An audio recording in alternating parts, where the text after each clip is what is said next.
Hai, selamat siang semuanya. Kali ini balik lagi sama kita kelompok 6 karena kita akan membahas penjelasan tentang akuntansi untuk operasi barang dagang di chapter 5. Nama saya Nia Agustina. Nama saya Balkis Aisyah Handayani. Nama saya Donita Putri. Nama saya Latifah Putri Pawitan. Nah, penjelasan pertama akan dijelaskan oleh teman saya, Latifah. Silakan. Oke, terima kasih Nia. Untuk pertemuan kali ini, chapter 5, kita akan belajar tentang akuntansi untuk operasi barang dagangan. Berdagang itu adalah salah satu industri terbesar dan paling berpengaruh di dunia. Dalam dunia perdagangan, memahami tentang laporan keuangan perusahaan itu sangat penting. Maka pada bab ini kita akan mempelajari tentang melaporkan transaksi barang dagang, bagaimana mempersiapkan dan menganalisis bentuk laporan laba rugi yang digunakan. Nah, di sini perusahaan barang dagang. Perusahaan barang dagang ini membeli dan menjual barang-barang. Di sini ada wholesaler, yaitu grosir, terus dijual ke retailer atau pengecer, lalu selanjutnya ke konsumer. Nah, operasi barang dagang dan sistem persediaan. Di sini ada proses pengukuran pendapatan untuk perusahaan barang dagangan. Yang pertama itu pendapatan penjualan. Kalau dikurangi harga pokok penjualan sama dengan laba kotor. Nah, di sini ada note. Harga pokok penjualan adalah total harga pokok penjualan selama periode tersebut. Nah, kalau selanjutnya laba kotor dikurangi biaya operasional itu sama dengan laba bersih atau rugi. Nah, di sini yang di kotak putih ini itu tidak digunakan dalam bisnis jasa, jadi hanya dalam bisnis dagang. Selanjutnya ada siklus operasi. Siklus operasi perusahaan barang dagang biasanya lebih lama dari perusahaan jasa. Pembelian, persediaan barang dagangan, dan penjualan akhirnya memperpanjang siklus. Nah, di sini ada perbedaan antara perusahaan jasa dan perusahaan barang dagang. Kalau perusahaan jasa itu kita dari melayani orang lain jasa kita, lalu kita mendapatkan akun piutangnya, lalu kita menerima kas. Nah, setelah dapat kas, kita melayani jasa lagi. Nah, kalau di sini siklus yang perusahaan barang dagang dari kita membeli persediaan. Nah, setelah kita mempunyai persediaannya itu dijual. Setelah itu kita mendapatkan akun piutang kita, lalu kita mendapatkan kas. Setelah kas, balik lagi, kita membeli persediaan lagi. Selanjutnya ada aliran biaya. Aliran biaya untuk perusahaan barang dagang adalah sebagai berikut. Nah, di sini persediaan awal ditambah harga pokok pembelian sama dengan harga pokok barang tersedia untuk dijual. Nah, di sini terbagi menjadi dua. Kalau sebagai barang yang dijual, mereka ditetapkan ke harga pokok penjualan. Barang-barang yang tidak dijual pada akhir periode akuntansi merupakan persediaan akhir. Nah, perusahaan menggunakan salah satu dua sistem untuk menghitung persediaan, yaitu sistem persediaan perpetual dan sistem persediaan periode. Nah, sistem perpetual itu abadi, kalau periodik itu berkala. Nih, yang perpetual dulu. Perusahaan menyimpan catatan rinci tentang biaya setiap pembelian dan penjualan persediaan. Ini dilakukan sebagai prosedur kontrol untuk memverifikasi tingkat persediaan untuk memprediksi pencurian atau penyusutan. Catatan ini terus-menerus menunjukkan persediaan yang harus ada untuk setiap barang. Nah, selanjutnya sistem periodik. Perusahaan tidak menyimpan catatan persediaan barang secara rinci selama periode tersebut. Mereka menentukan harga pokok penjualan hanya pada akhir periode akuntansi, yaitu secara berkala. Langkah-langkah untuk menentukan harga pokok penjualan dalam sistem persediaan periodik sebagai berikut. Yang pertama, menentukan harga pokok penjualan pada awal periode akuntansi. Yang kedua, tambahkan ke dalamnya harga pokok barang yang dibeli. Yang ketiga, kurangi harga pokok barang yang ada seperti yang ditentukan oleh perhitungan fisik persediaan pada akhir periode akuntansi. Biasanya perusahaan barang dagang ini menggunakan sistem perpetual. Nah, karena ada keuntungannya. Nih, keuntungannya dari sistem perpetual. Sistem persediaan perpetual memberikan kontrol yang lebih baik atas persediaan daripada sistem periodik. Karena catatan persediaan menunjukkan jumlah yang harus ada. Perusahaan dapat menghitung barang kapan saja untuk melihat apakah jumlah barang yang ada sesuai dengan catatan persediaan. Nah, jika ditemukan kekurangan, perusahaan dapat segera menyelidiki. Meskipun sistem persediaan perpetual memerlukan pekerjaan administrasi tambahan dan biaya untuk memelihara catatan anak perusahaan, sistem komputerisasi dapat meminimalkan biaya ini. Nah, mencatat pembelian di bawah sistem perpetual. Perusahaan membeli persediaan menggunakan uang tunai atau kredit di akun. Mereka biasanya mencatat pembelian saat menerima barang dari penjual. Setiap pembelian harus didukung dengan dokumen bisnis yang memberikan bukti tertulis atas transaksi tersebut. Nah, jadi pokoknya intinya tuh setiap pembelian pasti harus ada buktinya. Nah, di sini ada contohnya faktur penjualan digunakan sebagai faktur pembelian oleh Sauk Stereo. Ada gambarnya juga kan di sini. Nah, untuk lebih memahami isi faktur ini, identifikasi item berikut. Yang pertama itu penjual, yang kedua tanggal invoice, tanggal faktur. Yang ketiga pembelian, yang keempat penjual, yang kelima persyaratan kredit, yang keenam persyaratan pengiriman, yang ketujuh barang yang dijual terdiri dari nomor katalog, deskripsi, jumlah, dan harga per unit. Yang kedelapan itu ada jumlah total faktur. Biaya pengiriman. Nah, di sini ada FOB shipping point atau titik pengirimannya. Kalau FOB destination itu tujuan FOB. Nah, istilah pengiriman dinyatakan sebagai titik pengiriman FOB atau tujuan FOB. Huruf FOB berarti free on board. Jadi, titik pengiriman FOB berarti penjual menempatkan barang secara gratis di atas kapal pengangkut dan pembelian membayar biaya pengiriman. Sebaliknya, tujuan FOB berarti penjual menempatkan barang secara gratis ke tempat usaha pembeli dan penjual membayar ongkos angkut.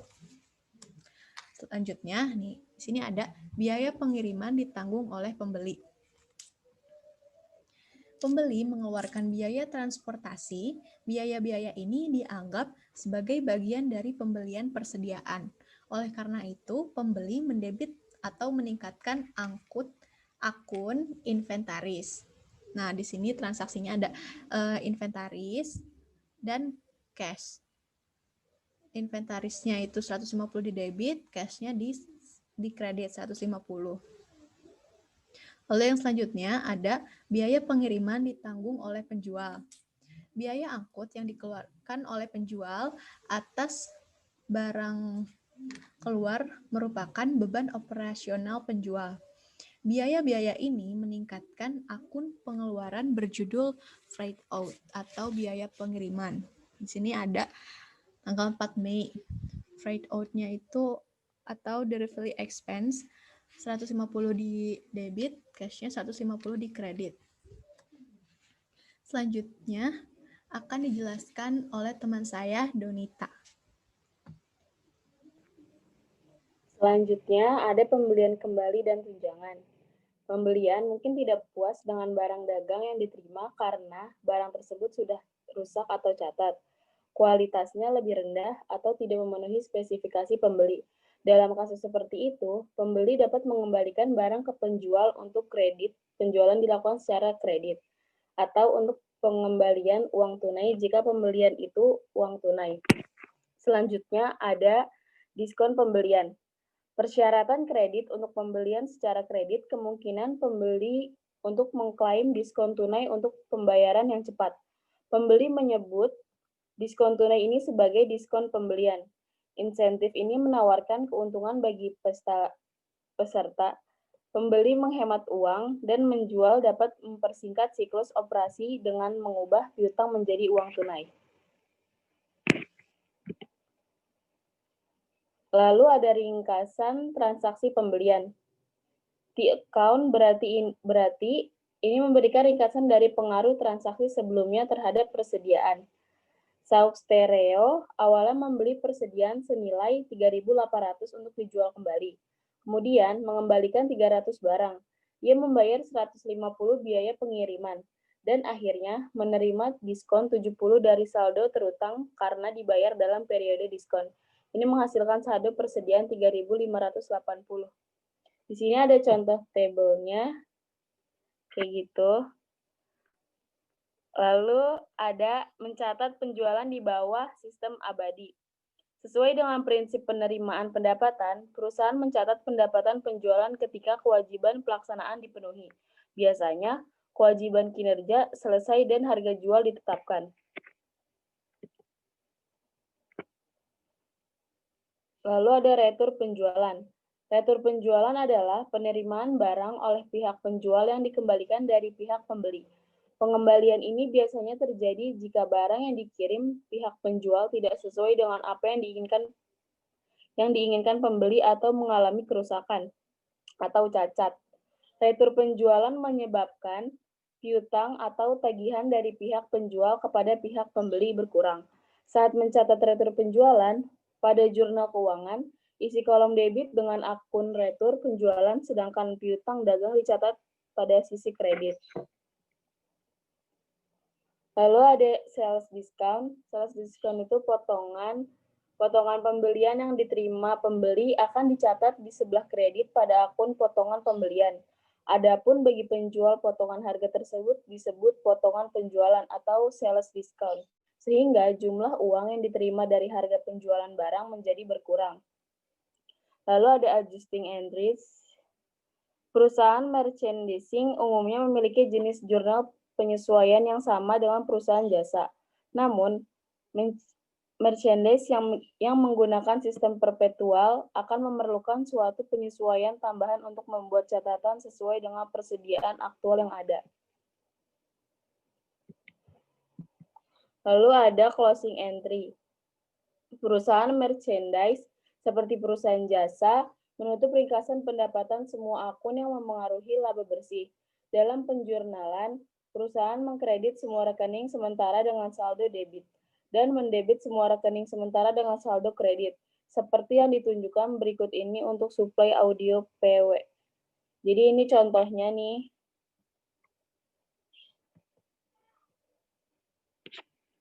Selanjutnya dibacakan oleh teman saya Nia. Terima kasih. Kali ini saya akan menjelaskan tentang laporan keuangan untuk merchandiser. Yang pertama, sesi ini menjelaskan laporan laba rugi yang digunakan oleh merchandiser dan memberikan informasi tambahan terkait dengan laporan posisi keuangan.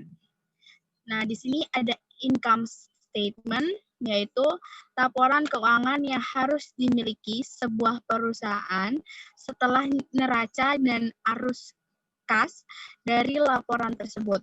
Kamu dapat melihat seberapa besar pendapatan serta beban yang ditanggung oleh perusahaan dalam periode waktu tertentu. Di sini ada yang termasuk dalam income statement, yaitu income statement presentation of sales, atau artinya adalah penyajian laporan laba rugi penjualan. Yang B ada gross profit atau laba kotor.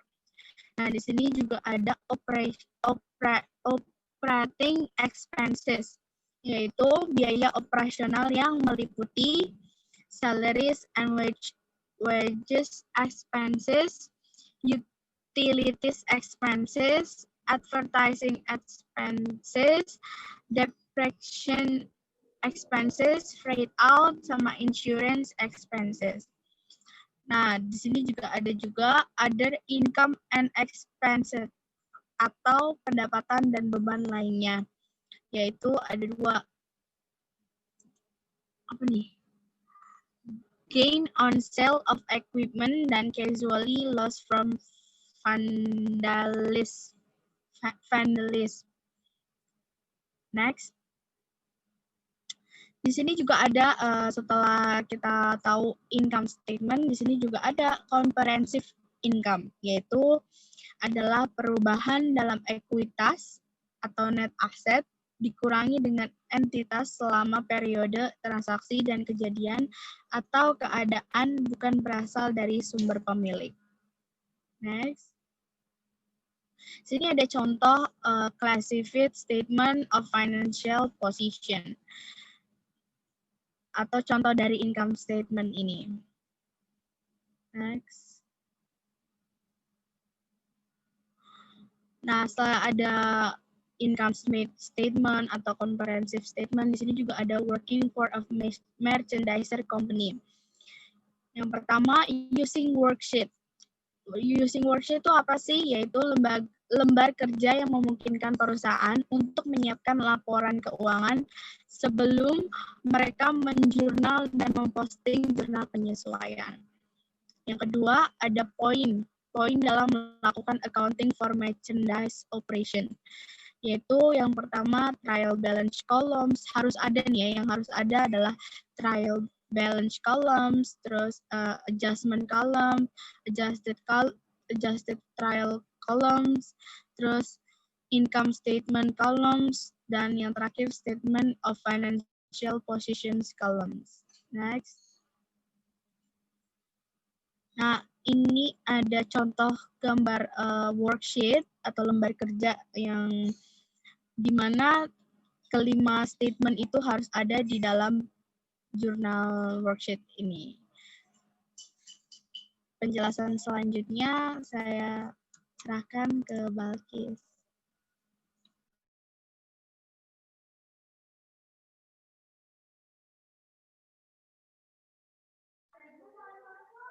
Oke, selanjutnya masuk ke menentukan harga pokok penjualan dalam sistem berkala.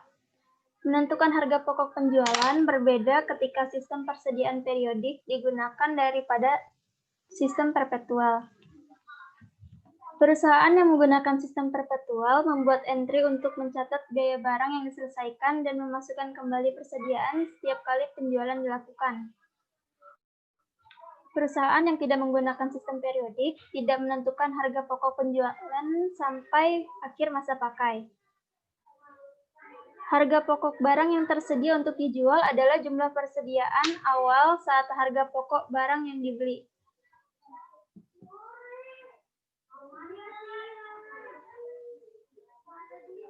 Selanjutnya ada mencatat transaksi barang dagangan. Berbeda dengan sistem perpetual, bagaimanapun perusahaan tidak berusaha pada tanggal penjualan untuk mencatat harga pokok penjualan. Mereka menghitung persediaan fisik pada akhir periode untuk menentukan yang pertama biaya dari barang dagang yang ada di tangan, yang kedua harga pokok penjualan selama periode tersebut dalam sistem periodik. Perusahaan mencatat pembelian barang dagangan di akun pembelian daripada akun persediaan. Selanjutnya ada mencatat pembelian barang dagang.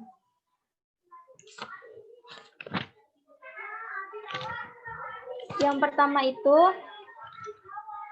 ada pembelian 3.800 di debit, terus akun hutang 3.800 di kredit. Pembelian adalah rekening sementara yang saldo normalnya di debit. Yang kedua ada ongkos kirim. Pengiriman masuk 150 di debit, kas 150 di kredit.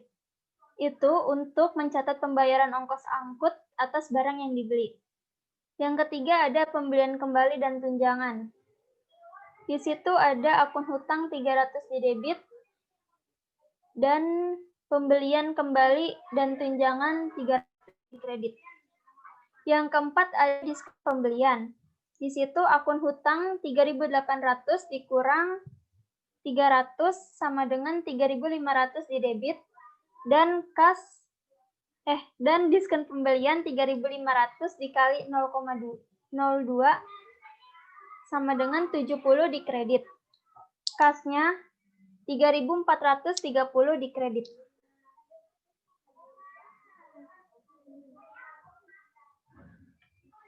Selanjutnya ada mencatat penjualan barang dagang. Yang pertama itu ada Ada tuh tabelnya. Terus yang kedua, retur dan tunjangan penjualan. Yang ketiga, potongan harga. Yang keempat, ada perbandingan entry perpetual dengan periodik. Entry yang berbeda dalam kedua sistem ditampilkan dalam warna.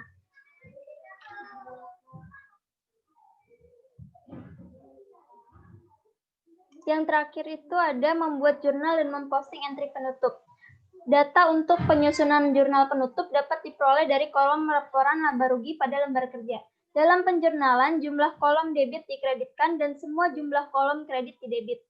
Untuk menutup persediaan barang dagang dalam sistem persediaan periodik, yang pertama ada saldo persediaan di awal debit, keringkasan pendapatan dan dikreditkan ke ringkasan pendapatan.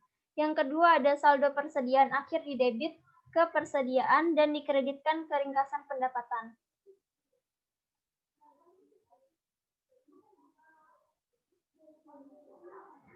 Selanjutnya ada menggunakan lembar kerja. Yang pertama ada kolom neraca saldo. Untuk neraca saldo berasal dari saldo buku besar pada 31 Desember sebanyak 36.000. Yang kedua ada kolom penyesuaian. Pada lembar kerja ilustrasi 5B.5 penyesuaian A, B, C adalah untuk asuransi, depresiasi, serta gaji dan upah. Yang ketiga ada kolom laporan laba rugi. Selanjutnya PW Audio Supply mentransfer akun dan saldo yang mempengaruhi laporan laba rugi dari kolom neraca saldo yang disesuaikan ke kolom laporan laba rugi.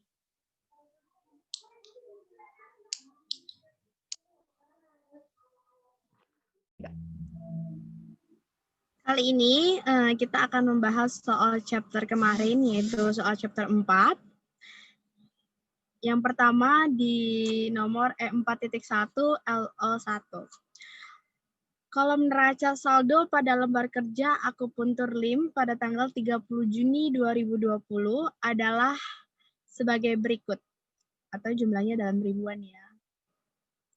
Yang pertama, akupuntur LIM lembar kerja untuk di akhir bulan 30 Juni 2020. Judul akunnya ada kas sebesar 2.320 di debit.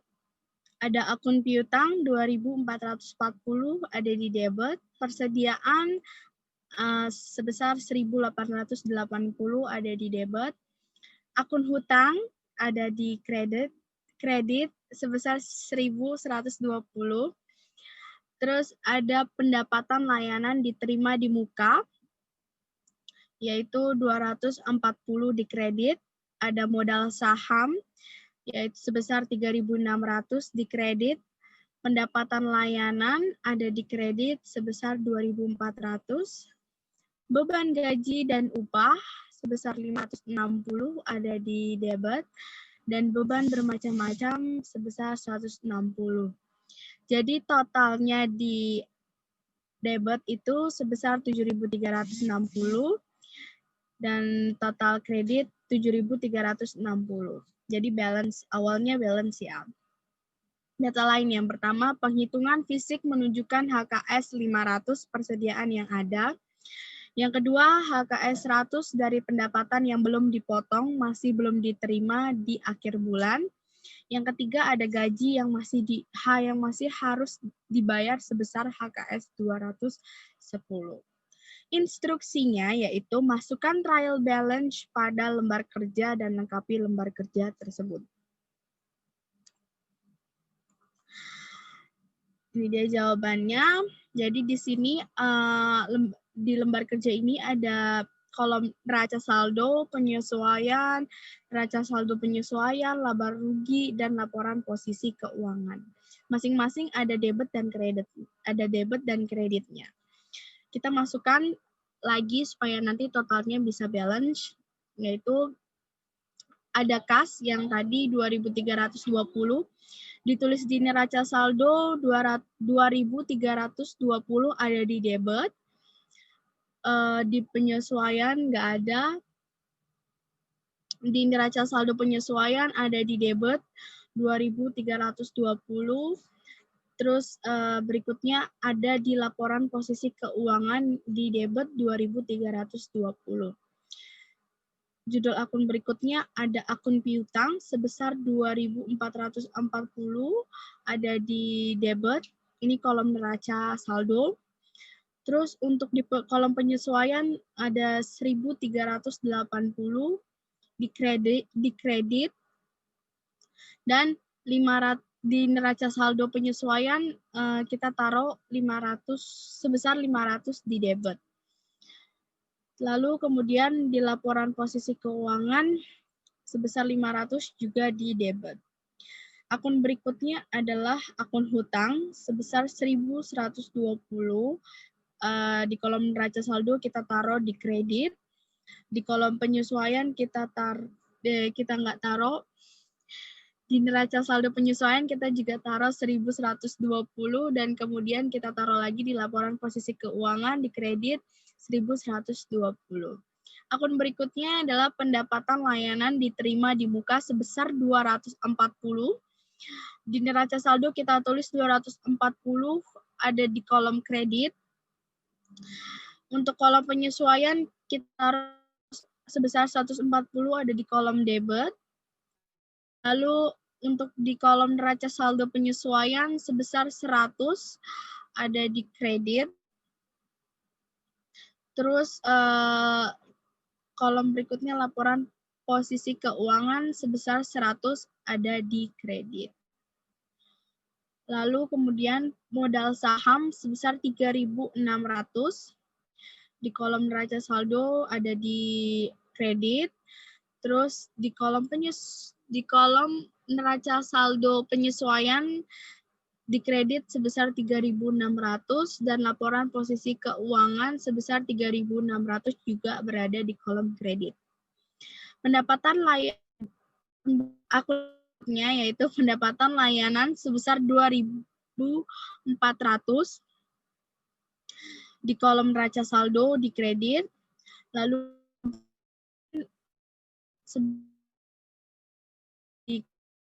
dan di kolom saldo penyesuaian sebesar 2.540 ada di kredit dan laporan laba rugi ada di kredit sebesar 2.540.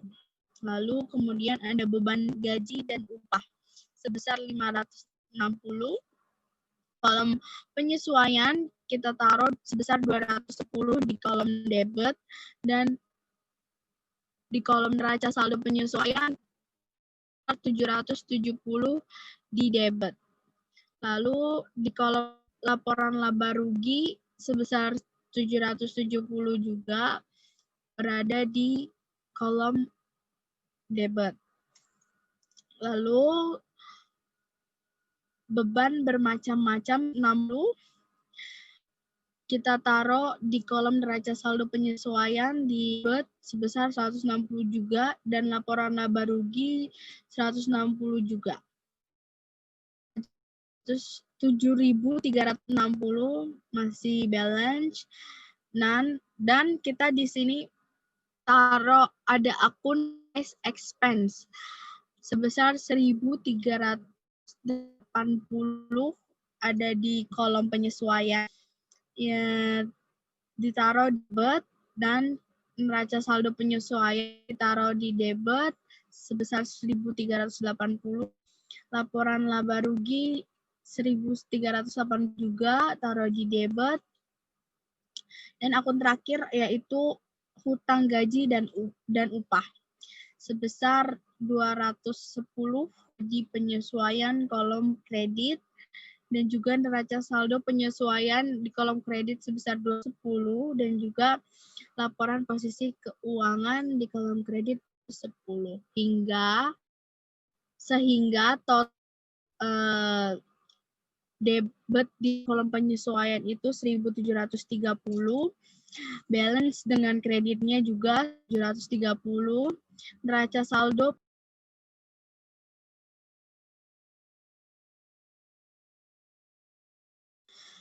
7.570 di kolom debit juga sama di kredit 7.570. Untuk total laporan laba rugi sebesar 2.310 di debit dan kredit 240. Untuk laporan posisi keuangan totalnya yaitu 5.260, di kolom kredit 5.030. Lainnya di sini dapat pencarian di laporan laba rugi itu sebesar 230 di kolom debit, dan untuk kolom laporan posisi keuangan kita juga dapat sebesar 230. Jadi totalnya yaitu di laporan laba rugi 2.540 di kolom debit, 2.540 di kolom kredit, dan untuk laporan posisi keuangannya sebesar 5.260 di debit dan 5.260 di kredit. Soal selanjutnya bacakan oleh Latifah. Oke, soal selanjutnya ini soal E4.9 LO4. Neraca saldo yang disesuaikan untuk uang otomotif disajikan di E4.8. Nah, ini udah ada ya neraca saldo yang dari E4.8. Instruksinya itu, yang A, siapkan laporan laba rugi dan laporan laba ditahan untuk tahun tersebut. Yang B itu, siapkan laporan posisi keuangan pada 31 Juli. Nah, langsung kita jawab aja. Yang A itu instruksinya laporan laba rugi. Nah, laporan laba rugi ini didapat dari pendapatan dikurangi beban. Nah, pendapatannya ini di sini ada pendapatan layanan, pendapatan sewa, ditambahin layanannya 64.000, pendapatan sewanya 6.500, jadi 70.500. Nah, bebannya terdiri dari beban gaji dan upah 55.700, beban utilitas 14.900, dan beban penyusutan 8.000. Nah, total bebannya itu 78.600. Nah, kerugian bersihnya itu 8.100. Nah, yang A ini kan laporan laba rugi dan laporan laba ditahan. Yang di kanan ini laporan laba ditahan. Laporan laba ditahan pada tanggal 1 Agustus 2019 itu ada 25.200 dikurangi kerugian bersih yang sudah kita dapat di tabel yang sebelah kiri ada 8.100 dan dikurangi dividen juga 16.000. Jadi totalnya itu 24.100. Nah, laba ditahan dikurangi kerugian bersih dan dividen sama dengan 1.100. Nah, untuk menjawab soal yang B, instruksinya itu laporan posisi keuangan. Nah, di sini untuk akun harta terdiri dari kekayaan pabrik dan peralatan, yaitu ada peralatan dikurangi akumulasi penyusutan peralatan. Nah, di sini 15.900 dikurangi 7.400 sama dengan 8.500. Lalu ada aset lancar. Aset lancar ini terdiri dari akun piutang dan kas. Ini ditambahin 8.780 ditambah 9.840. Jadi 18.620. Nah, total hartanya ini tambahkan antara hasil dari kekayaan pabrik dan peralatan dan aset lancar, yaitu 8.500 ditambah 18.620. Jadi totalnya 27.120. Nah, lalu selanjutnya ekuitas dan hutang. Ekuitas di sini terdiri dari modal saham dan laba ditahan. Ditambahkan modal sahamnya 20.000, laba ditahannya 1.100. Jadi ekuitasnya itu 21.100. Nah, lalu hutang lancar terdiri dari akun hutang dan pendapatan sewa diterima di muka. Akun hutangnya itu 4.220. Pendapatan sewa diterima di muka 1.800. Hasilnya 6.020. Nah, total ekuitas dan hutang ditambahkan ekuitasnya 21.100 ditambah hutang lancarnya 6.020. Jadi totalnya 27.120. Soal selanjutnya akan dijelaskan oleh teman saya Balkis.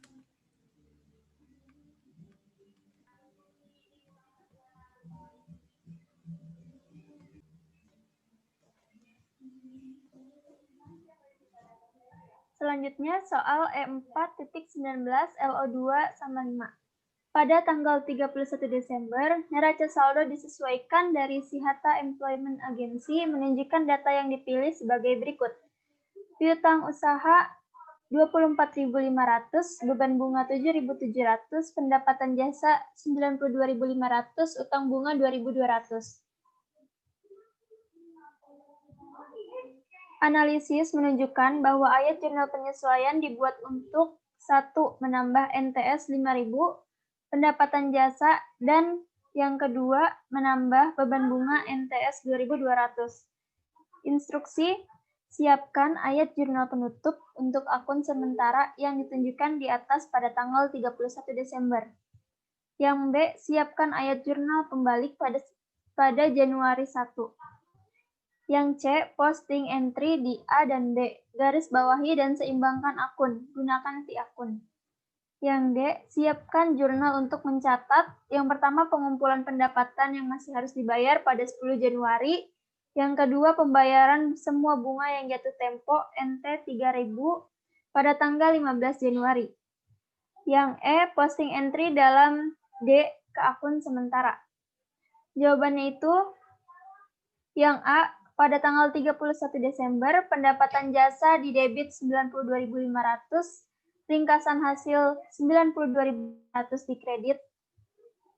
Tanggal 31, ringkasan hasil 7.700 di debit dan beban bunga 7.700 di kredit. Yang B, ada 1 Januari, pendapatan jasa 5.000 di debit, piutang 5.000 di kredit. Terus 1 Januari, utang bunga 2.200 di debit, beban bunga 2.200 di kredit.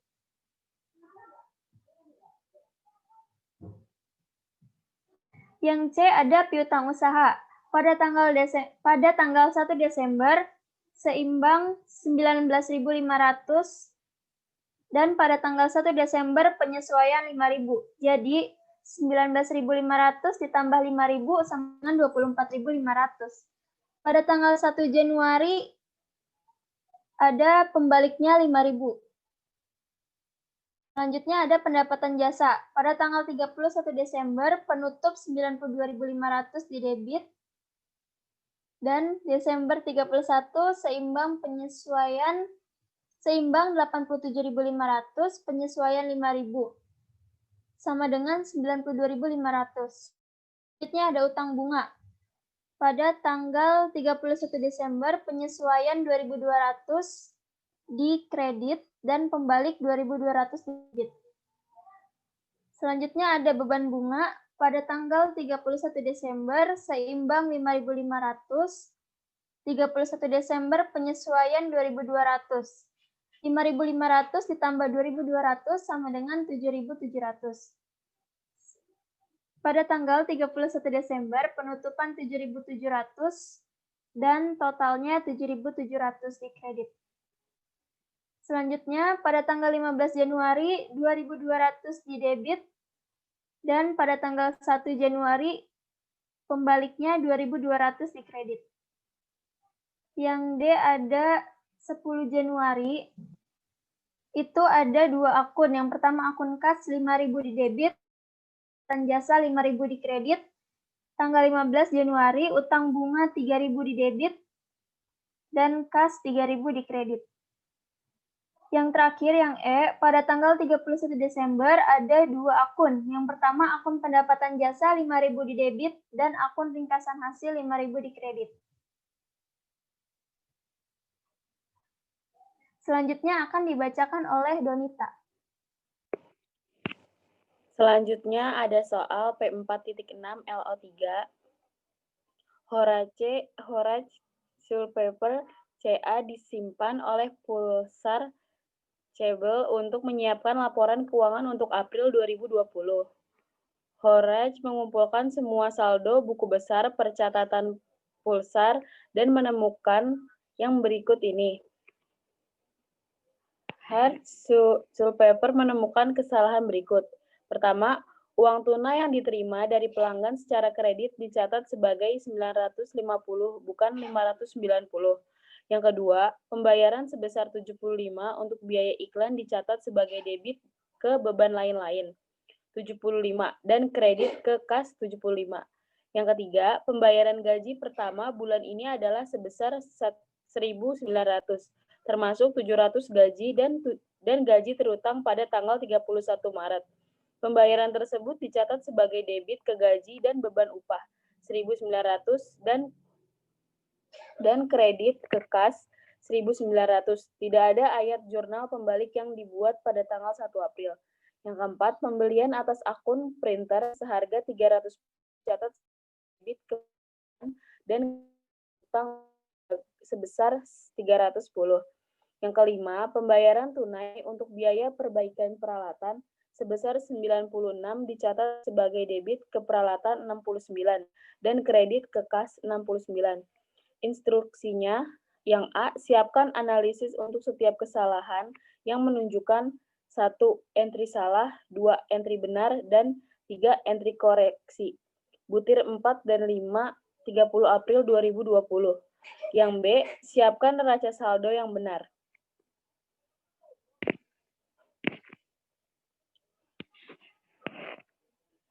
Yang A itu, entry yang salah itu yang pertama ada kas sebesar 95 di debit dan piutang usaha sebesar 95 di kredit. Yang kedua ada beban lain-lain sebesar 75 di debit dan kas sebesar 75 di kredit. Yang ketiga ada beban gaji dan upah sebesar 900 di debit dan kas sebesar 1.900 di debit. Yang keempat ada perlengkapan sebesar 310 di debit dan akun hutang 310 di kredit. Yang kelima ada peralatan 69 di debit dan kas 69 di kredit. Yang kedua itu ada entry benar. Yang pertama itu kas sebesar 590 di debit dan piutang usaha sebesar 590 di kredit. Lalu ada beban iklan sama kas sebesar 75 di debit dan 75 di kredit. Lalu ada beban gaji dan upah 1.200 di debit, hutang gaji dan upah 700 di debit, dan ada kas sebesar 1.900 di kredit.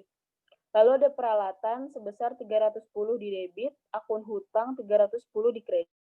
Lalu ada beban perawatan dan perbaikan sebesar 96 di debit dan kas 96 di kredit. Yang ketiga itu ada entry koreksi. Entry koreksi itu ada piutang usaha sebesar 360 dan kas sebesar 360 di kredit.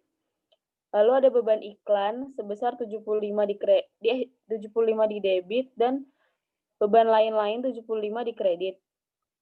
Lalu ada hutang gaji upah sebesar 700 di debit, beban gaji dan upah sebesar 700 di kredit. Lalu ada peralatan sebesar 310 di debit dan perlengkapan 310 di kredit. Lalu ada beban perawatan dan perbaikan sebesar 96 di debit, lalu ada kas sebesar 27 di kredit dan peralatan sebesar 69 di kredit. Lalu di sini yang B ada neraca saldo per 30 April 2020. Jadi di situ itu ada kas sebesar 3.713 di debit, lalu ada piutang usaha sebesar 3.560 di debit, ada perlengkapan sebesar 490 di debit, ada peralatan sebesar 10.841 di debit, lalu ada akumulasi penyusutan sebesar 1.350 di kredit, ada akun hutang 2.100 di kredit, hutang gaji dan upah dan jasa diterima di muka 890 di kredit. Lalu ada modal 12.900 di kredit. Lalu ada pendapatan jasa diterima di muka sebesar 5.450 di kredit. Lalu ada beban gaji dan upah sebesar 2.600 di debit. Ada beban iklan 675 di debit.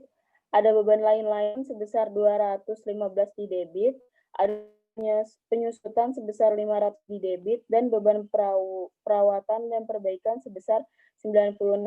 Jadi yang debit itu kalau kita jumlah totalnya 22.690. Yang kredit kalau di jumlah juga totalnya 22.690. Jadi dia debit sama kredit itu harus sama totalnya, jadi harus balance gitu.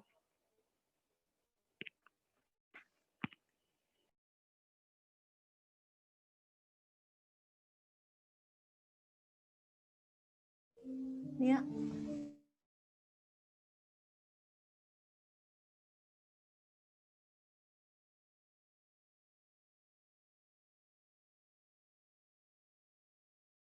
Unmute. Nah, itulah presentasi dari kami tentang chapter 5 dan soal chapter 4. Kita akan ketemu di chapter berikutnya. Terima kasih atas luang waktunya. Mohon maaf bila ada salah kata. Bye.